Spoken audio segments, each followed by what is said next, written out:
Surprise bans by Wizards of the Coast, Double Masters coming out, and Zendikar Rising news. That's what we have today on Collectors of the Coast.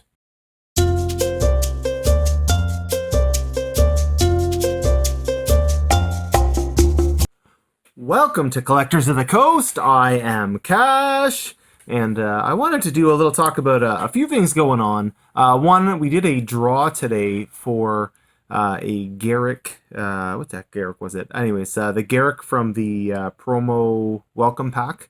So we did a draw for that. We'll send it out, and I just want to say congratulations to Captain Nardi because you did win the Garrick. He put his favorite card on the Discord channel, and he won the draw. So congratulations. You're going to need to send me your address.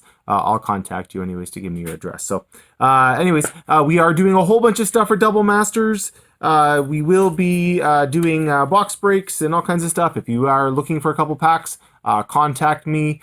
We do have them pretty good price, I think. If you're doing a few packs, so do contact me. We are doing all kinds of giveaways for Double Masters. We want to give away a VIP booster pack. I'm not sure if we're going to make it there in subscribers. I set a number of 1,100. We're about a third of the way there as of this video being done. So we got a ways to go, but you know what? You get it on, you tell your friends. It's happened before. We've kind of gotten those kind of numbers in a couple days before, so you never know. Every 10 boosters or every 10 subscribers, we are doing one. So right now we're at 9 packs we're going to be giving away. We're going to do 9 draws for 9 packs. So your odds are pretty good to win a pack of Double Masters. And we're hoping to get, if we get another even 30 subscribers, we'll do half a box. So your odds are even better. So, all right. Big news things going on. So today, kind of out of the blue, for me anyways, there was a banned list announced. Some new cards for ban. Something a little surprising. Well, probably not surprising, I guess, if you're playing really competitive with some of these things, but I was caught a little bit off guard. In Standard, they decided to ban Wilderness Reclamation. They also banned it in Historic. So it's going to be real big things for the arena environment, not being able to play that card. It's a shame. It was a good card. I'm sure the value is now gone kaput out of that card. So if it was something you were investing in as an uncommon, it was a good uncommon. And I always find it a little bit more of a shame when those uncommons that actually have value or get banned, because it adds something to those sets. Now that set, it's got the lands. There are some other good cards in there, but that was one card that was really stood out. So also Growth Spiral. I just question the timing on Growth Spiral. I mean, it's coming up close to rotation anyways. I'm not sure why it was really needed at this point. And I could say the same for Wilderness Reclamation at that time. And the same for Teferi Time Raveler, the next card on the list, which has been banned in Standard as well. Teferi's gotten hit hard. Standard, Historic, and Brawl. So all 3 formats it is now banned in. I know people didn't like playing against it too much. It's real strong, but I don't know. It just seems a little bit over the top to me. Is what it is. To do it at this juncture, if you're going to do it, I guess it feels like one of those things. Like, okay, Wizards has sold out all their stock of their cards. They're all out in distributors. They're all out in stores. And so now they're going to ban this thing, and the secondary market gets kind of crushed again on another big card, because that's going to take a lot out of War. I think it's War of the Spark. I think it's going to take a lot out of that set for that Planeswalker. That devalues the set quite a bit when one of the best cards is now banned. So, anyways, Cauldron Familiar as well. I guess that combo with Witch's Cauldron has been doing a lot of damage. But it's kind of a fun one, and Throne of Eldraine is kind of weird. They banned a couple of the real bigger cards in it, and really interesting, great set. And I don't know, this kind of just feels like what's going to be the long-term collectability of the set, given that some of the better cards have been nerfed. I don't know. I didn't think they were that crazy. I don't think Cauldron Familiar is like obscenely powerful. It's a pain in the butt to deal with, but I don't know. I guess I'm a little weird on that one. I find it really kind of weird. So I guess lots of people were playing it. All right. So Pioneer, Inverter of Truth, banned. Kethis, the Hidden Hand, Walking Ballista, in Underworld Breach. Underworld Breach, no surprise. It's that seemed like it should have happened when they did it originally in standard. So the one that stands out to me that is kind of weird is Walking Ballista. You just have a new set that they've reprinted it in come out in Double Masters. It's coming out in the next few days, and they're banning a key card or a really good card from the set right before it comes out. So now it's only in one format that they're banning it, but it's I don't know. It seems like it's a weird time for them to be doing that. So also, I think that's about it. Yeah, I got everything. So Wilderness Reclamation and Historic. So cool. I want to talk about Zendikar Rising coming out. I got a bunch of information on that. Some of it you might have heard before. Some of it you may not have. But I do want to make sure that we're all up to date on that. I've been kind of meaning for a couple of days to do one. So Zendikar Rising. So there were some leaks. There is already a leak of a card.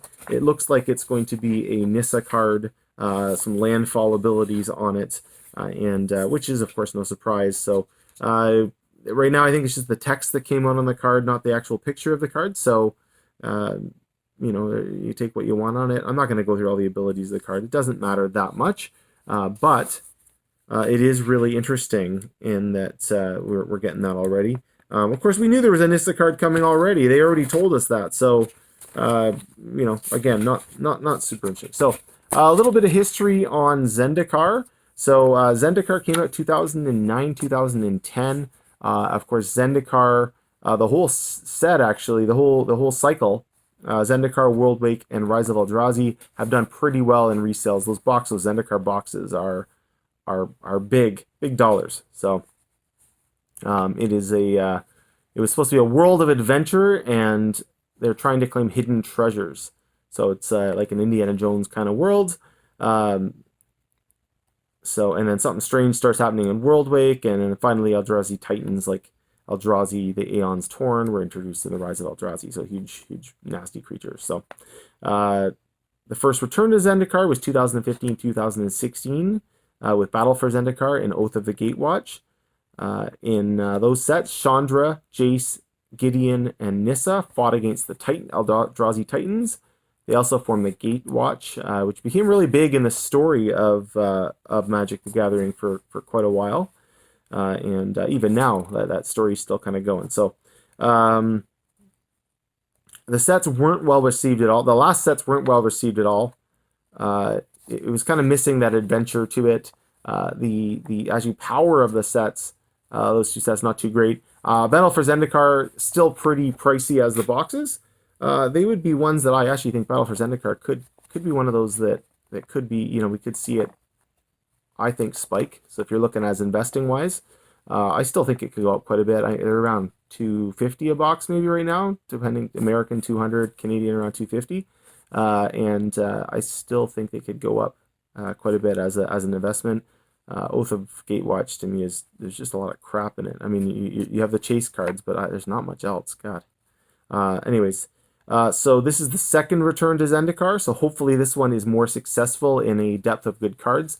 They have been really hot lately with good sets, so it's hard to believe that we won't see a good set out of this. Expecting a world full of adventures and maybe some, so expecting it to be a land set. So they're saying it will be a land heavy set, so a lot of land mechanics in it. They're calling for 6 dual lands, which is interesting. Note, actually, today we opened up... 6 is kind of a weird number, some people are saying, but note that we actually opened up... what did we open today? We opened up one of the older sets. Geez, I'm drawing a blank. From... Wow, embarrassing. Ravnica, City of Guilds we got, and then the other one after it. Guild Pack. So we opened a Guild Pack today, and they had... there is only 3... land set, 3 dual lands in it, so who knows? I was kind of curious to see what's going to come with the 6, but I don't think it's kind of a weird number, but again, it's not that weird. So mechanics, they're saying 3 mechanics. One of them for sure is going to be landfall. There's another one that's back from Zendikar, that's a mechanic back from then, and there's some new mechanics, so we'll see what that is. Probably something to do with lands again, judging by it so hard. We're going to see Jace, Nahiri, and Nissa for sure. That leaked card was Nissa, so we know that that's even more confirmed. So something about Hedron. I got some information a little bit Hedron, so there'll be some kind of Hedron. Maybe Hedron Crab will be redone or something like that. Okay. So some things that we could expect coming up. Priceless Treasures or Zendikar Expeditions. There's odds are, I've been saying we'll get some more information in a minute, but odds are there's going to be something like that. So could we see, I've been saying, could we see some kind of, not really breaking of the reserve list, but could we see something where they sort of bend some rules so that they can get some reserve list cards as chase cards in the set? I kind of think they will. I have no information on that, but it just makes too much sense to do it. So I kind of think one way or another they're going to throw a few in there. We'll see. What else? There's some talk of Omnith also in the set, so we're expecting that. So we're going to find some Eldrazi, some Zendikar Rising products. I actually noticed that one of the big sites, 401 Games, has some pre-orders up already on their site. I'm actually expected there for, if you're looking at the collector boosters, their price is pretty good. They're at 300. I don't think anyone's going to really be below 300. I doubt you'll get them cheaper. So consider a pre-order if you're thinking about a collector box. I know it's a month and a half ahead of time and everyone's tight for money, but it might be well worth it. We might end up seeing higher. I can't imagine we're going to go lower than that on collector boxes. So anyways, you might want to get in there. They are being very specific in calling their boosters draft boosters for the regular box, not to confuse them with the collector boosters or the new set boosters that are coming in this product. They will also have theme boosters. So set booster, I know I talked about this before. It'll cost slightly more than a regular draft booster. However, you're guaranteed a foil and have a chance to up to 3 additional rares, so up to 4 in total. So they're really playing this 4 rare thing. They'll get 2 new commander decks, which is interesting. I guess it is the year commander. I wonder if this is going to be a every year thing. They'll mostly have reprints in them, so we'll see what those are all about.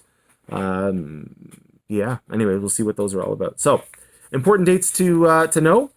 We will see spoilers start on September 4th. So we're going to start to get more information September 4th, about a month and a date of today. The spoilers will finish on the 18th, and release on Arena and MTGO will be on the 24th, and then we'll start to see the pre-releases on the 25th of September, with finally the release officially on the 2nd and 3rd of October. So important dates to know there. Is there anything else that I missed? No, we'll have lots of more information. Oh, yeah, I got more information. Ha! I have more information here.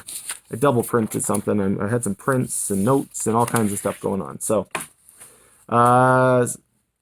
set boosters will mark the return of art cards. So we will have art cards in the set boosters. I liked the art cards. I don't know how other people felt about them. I know they're not carrying a lot of value, but I like the art cards. They are bringing them back. They are not playable for anything. They are better than an advertisement in your pack, and some of them are pretty neat. So we'll say that I actually do like that in the packs. So there will be wild cards in the set boosters.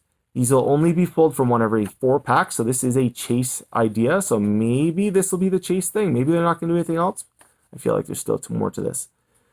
These will be pulled from one out of every 4 packs, and it'll be a curated list of 300 cards from the games past. The 3 revealed cards so far are Cloud Goat Ranger, Pact of Negation, which is real good, and Muscle Sliver. So, as part of a new initiative to avoid any confusion, packs found in standard booster boxes have been rebranded as draft boosters. Set boosters will be approximately $1 more, though they will have the increased frequency of foils and mythic rares should ultimately make the 2 equally valuable. All right. I don't know. So you guys let me know if you think that this sounds like a good thing. I think the set's going to be quite interesting. The set boosters seem like something I might like. It's definitely maybe sort of a half skip up from a regular booster, and maybe that's ultimately Wizards' goal, is to get everyone paying $300 for a box. So now they seem like they're going more low end, and then sort of having a middle. So kind of good, better, best.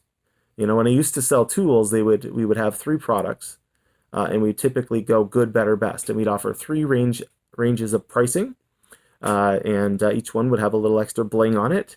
Work a little bit fancier, and maybe have a little bit of extra rubber on the handle or something like that. And they would have that as the middle one, and then they'd have one that was sort of blinged out, you know, maybe fancy colors, and they would call it the best. And so that was a real good pricing strategy.